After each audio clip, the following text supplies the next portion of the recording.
Next for Inkymerica, no, we're covering the games and Casey at the bat.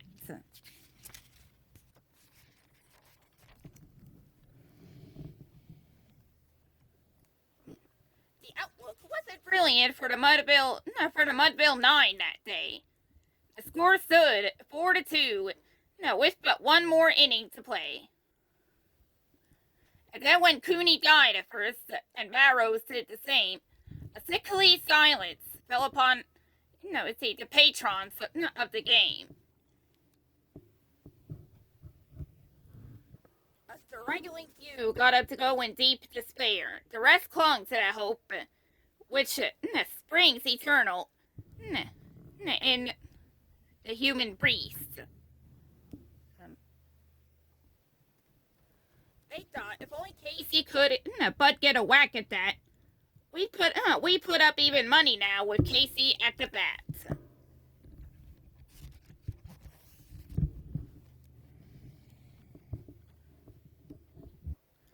But Flynn preceded Casey, as did also Jimmy Blake, and the former was a Lulu and the latter was a cake.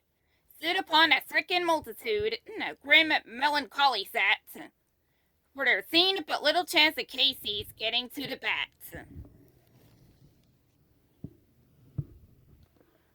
But Flynn let drive a single to the wonderment of all, and Blake, much to despise it, tore the cover off the ball.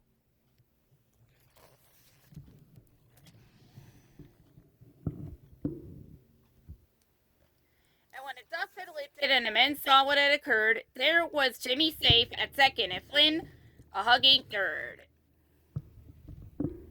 From then 5,000 throats and more there rose the lusty yell. It rumbled through the valley. It rattled in the dell. It ducked upon the mountain and recoiled upon the flats, for Casey, mighty Casey, was advancing to the bat.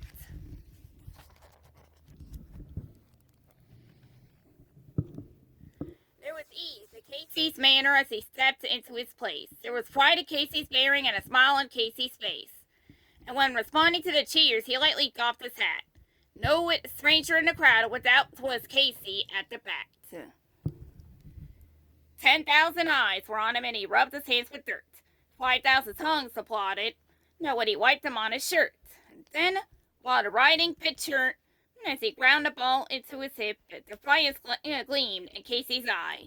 A sneer curled Casey's lip.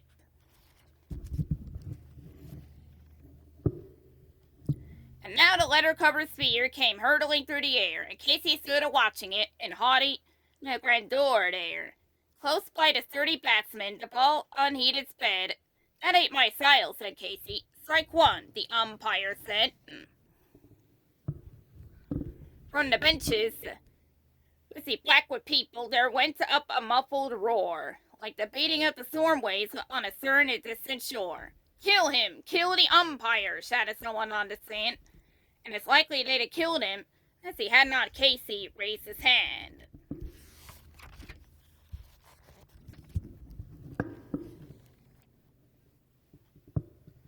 With a smile of Christian charity, Grace Casey's visage shone. He stilled the rising tumult. He bade the game go on.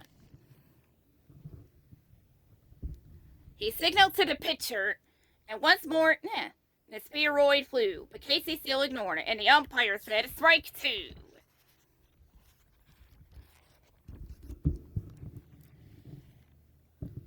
Fraud! Cried the maiden thousands, and echo answered fraud. But one scornful look from Casey and the audience was odd. They saw his face grow stern and cold. They saw his muscles strain. And they knew that Casey wouldn't let that ball go by again. The sneer is gone from Casey's lip. His teeth are clenched in hate. He pounds with cruel violence his bat upon the plate. And now the pitcher holds the ball, and now he lets it go. And now the air is shattered by the force of Casey's blow.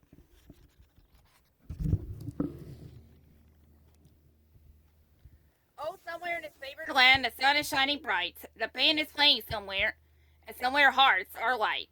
And somewhere men are laughing, and somewhere children shout. But there is still joy in Mudville. Mighty Casey has struck out. The end.